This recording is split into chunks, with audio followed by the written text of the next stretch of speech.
Dialogue உங்களுக்கு 3 லட்சம் win பண்ணி டயலாக் சிம்முக்கு உங்களுக்கு இந்த பணத்தை அடிக்கிறதும் இன்னைக்கு அவங்களுக்கு பேங்க்ல பிஎஸ்சி பேங்க் மூலியமா அடிக்கிறதும் சரியா நீங்க லைன்ல இருக்கணும் லைனை கட் பண்ணுவானா என்ன லைனை கட் பண்ணக்கூடாது கட் பண்ணிட்டு யார்ட்டையும் கதைஞ்சா இது மோசடி கொள்ளு தெரிஞ்சிடும் அதுக்கா மிஸ்ஸரா இப்படிதான் அடிச்சு அடிச்சு எல்லாரையும் பேக்காடி வச்சிருக்கீங்களாடா ஆண்டா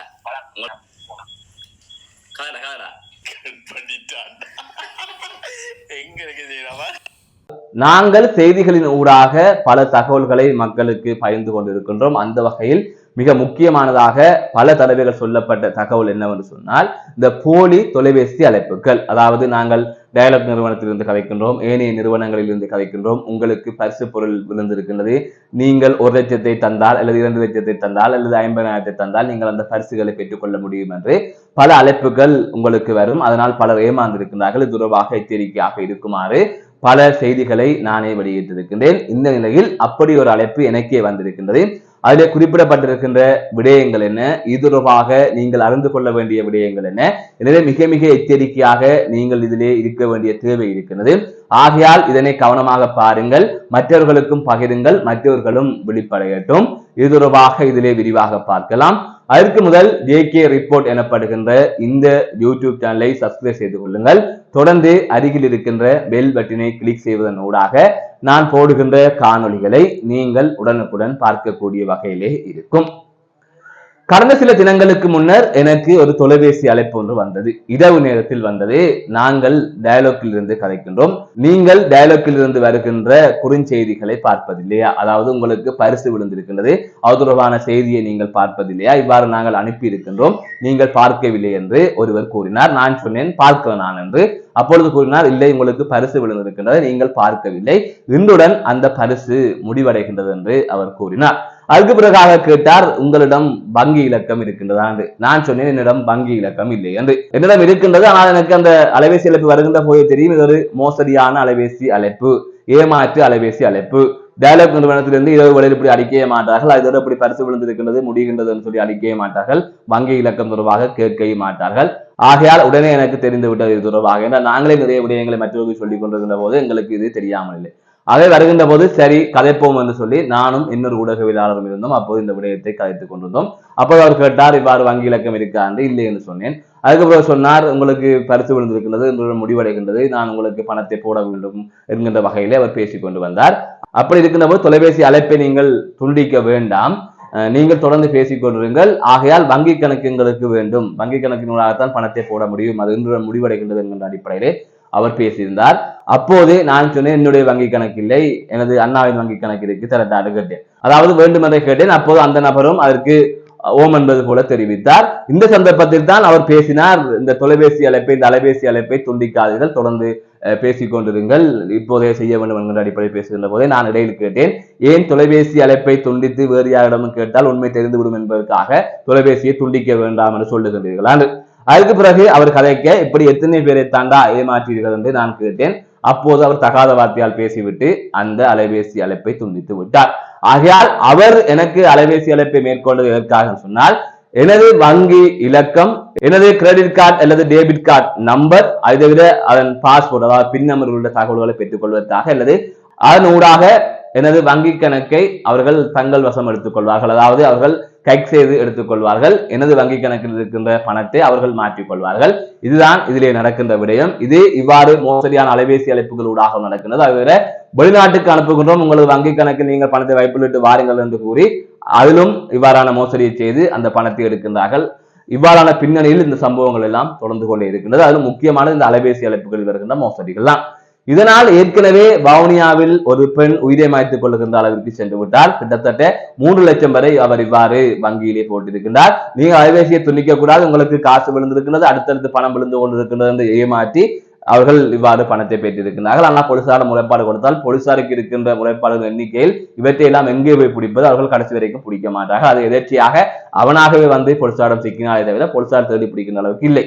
ஆனால் இது போன்ற பல சம்பவங்கள் இருக்கின்றது. இது தொடர்பாக பல விழிப்புணர்வு கொடுத்தாலும் யாருமே அதை ஏற்றுக்கொள்வதாகவோ அல்லது அதை விளங்கிக் கொள்வதாகவோ இல்லை. யாழ்ப்பாணத்திலும் இவ்வாறு பலர் பணத்தை இழந்திருக்கின்றார்கள். அக்கவுண்ட் நம்பர் தானே கேட்கின்றார்கள், பாஸ்போர்ட் தானே கேட்கின்றார்கள், debit card credit card number தானே கேட்கின்றார்கள், பின் நம்பர் தானே கேட்கின்றார்கள். நீங்கள் கொடுத்தீர்கள், ஆனால் உங்களது வங்கி கணக்கில் இருக்கின்ற பணம் இன்று போகாட்டி என்றாவது ஒரு நாள் நீங்கள் காசு போடுகின்ற போது போகும். அதை நீங்கள் யாரிடமும் கொடுக்காதீர்கள், பழகியவர்களிடம் கூட கொடுக்காதீர்கள். அதுவே குறிப்பிடப்பட்டிருக்கின்றது, இந்த ரகசிய இலக்கங்களை யாருடனும் பகிர்ந்து கொள்ள வேண்டாம் என்று. ஆகவே அது தொடர்பாக நீங்கள் தெளிவாக இருங்கள். இவ்வாறு தொலைபேசி ஊடாக நடக்கின்ற மோசடிகள் என்பது மிக மிக அதிகம். உங்களது வங்கி கணக்கை தாருங்கள் என்று சொல்லி எங்களது வங்கி கணக்கை கேக் செய்து எங்களிடமிருந்து பணத்தை எடுப்பார்கள். இல்லைன்னு சொன்னால் நீங்கள் எங்களுக்கு பணம் போட வேண்டும், நீங்கள் உங்கள் வங்கியில் சென்று எங்கள் வங்கி இலக்கத்துக்கு இவ்வாறு பணம் போடுங்கள் என்று கூறுவார்கள். இவ்வாறு பல மோசடிகளை அவர்கள் செய்வார்கள். எனவே இது தொடர்பாக யாருமே நம்ப வேண்டாம். எந்த நிறுவனத்திலிருந்தும் உங்களுக்கு அழைப்பு வராது. அப்படி அழைப்பு வந்தால் நீங்கள் அந்த நிறுவனத்திற்குரிய கஸ்டமர் கேர் நம்பர் இருக்கும் அல்லது நிறுவனத்திற்குரிய தொலைபேசி இலக்கம் இருக்கும். அந்த தொலைபேசி இலக்கத்திற்கு அழைத்து அதை உறுதி செய்ததன் பின்னர் எந்த அலைபேசி வந்தாலும் அதுக்கு போய் பேசுங்கள். அதுக்கு முதல் யாருடனும் பேச வேண்டிய தேவை உங்களுக்கு இல்லை. அது மோசடி அழைப்பாகத்தான் இருக்கும். ஆகையால் புரிந்து கொள்ளுங்கள். இப்படியெல்லாம் பரிசு உங்களுக்கு வராது. அதாவது நீங்கள் பணத்தை செலுத்தினால்தான் பரிசு தருவோம் என்றெல்லாம் எந்த நிறுவனத்திலிருந்தும் பரிசு வராது. ஆகையால் அது தொடர்பாக நீங்கள் தெளிவாக இருங்கள். என்னிடம் கதைத்த அந்த ஆடியோவை நான் இதிலே போடுகின்றேன். மற்றவர்கள் இதிலே விழிப்புணர்வு அடைய வேண்டும் என்பதற்காக இந்த விடயத்தை நான் உங்களுக்கு கூறிக்கொண்டு வருகின்றேன். ஆகையால் இது தொடர்பாக தெளிவாக இருங்கள். எந்த தொலைபேசி அழைப்பின் ஊடாகவோ நீங்கள் மோசடிக்கு உள்ளாகாதீர்கள். நீங்கள் தொடர்ந்து பேசுங்கள், தொலைபேசி அழைப்பை துண்டிக்க வேண்டாம் என்று சொன்னாலே மோசடி அழைப்பு தான், அதை நீங்கள் புரிந்து கொள்ளுங்கள். ஆகையால் இது தொடர்பாக எச்சரிக்கையாக இருங்கள். விதவிதமாக மோசடியில் ஈடுபடுகின்றார்கள். எனவே விழிப்புணர்வுடன் இருக்க வேண்டியது அவசியம். மீண்டும் ஒரு காணொலி சந்திக்கின்றேன். நான் நடராசா ஜெயகாந்தன். பாக்குறேனா பாக்குறேன். உங்களுக்கு 3 லட்சம் வின் பண்ணிருக்குது. வின் பண்ண பல பேர் எடுத்து சொல்லி இப்போ 1 மாசம் சார் எடுத்து சொன்னதா? இந்த கொழும்பு வந்து இந்த பண பேர் நீங்க எடுத்துக்க சார். அதனாலதான் நம்ம கால் பேக் ஒன்று போட்டு உங்களுக்கு சொல்றேன்.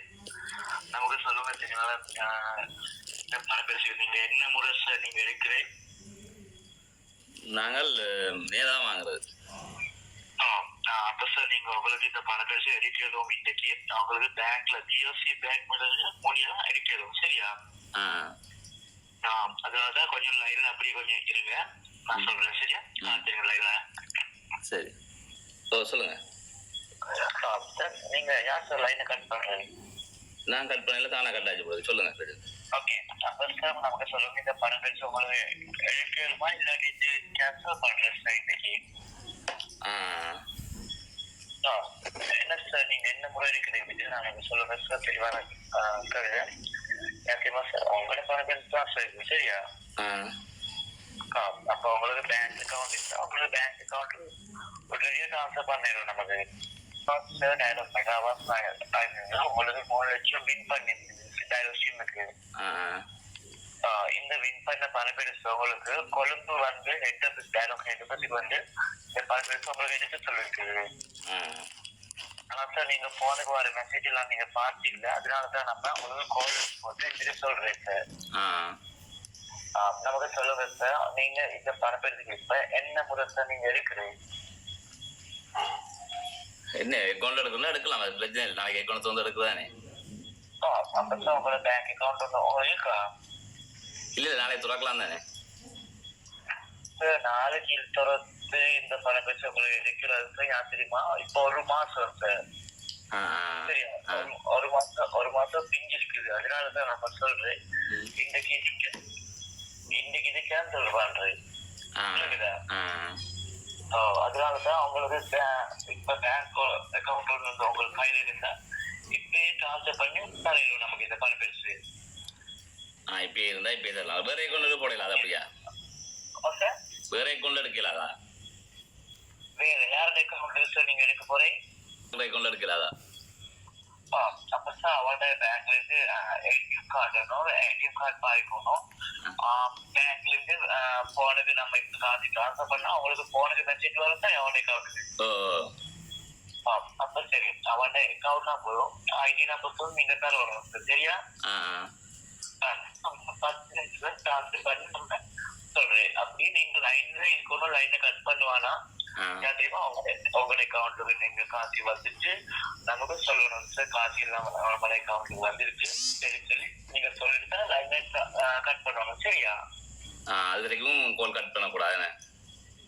அதனால நீங்க கதைகள்லாம் இங்க ரெக்கார்ட் ஆகுது சரியா? அங்க ரெக்கார்ட் ஆகுது. சார் மாதிரி இருக்குது. ஏன் லைனை கட் பண்ணக்கூடாது? கட் பண்ணிட்டு யார்ட்டையும் கதைச்சா இது மோசடி கோல்னு தெரிஞ்சிடும் அதுக்கா. இதே சார் அது நம்ம இதே வந்து டேய் பிசரா இப்படிதான் அடிச்சு வச்சு எல்லாரையும் பேக்காளி வச்சிருக்கீங்களாடா? ஆண்டா கதைடா கதைடா அதான் போன கதை பண்ணிட்டான் எங்க இருக்கு செய்யலாமா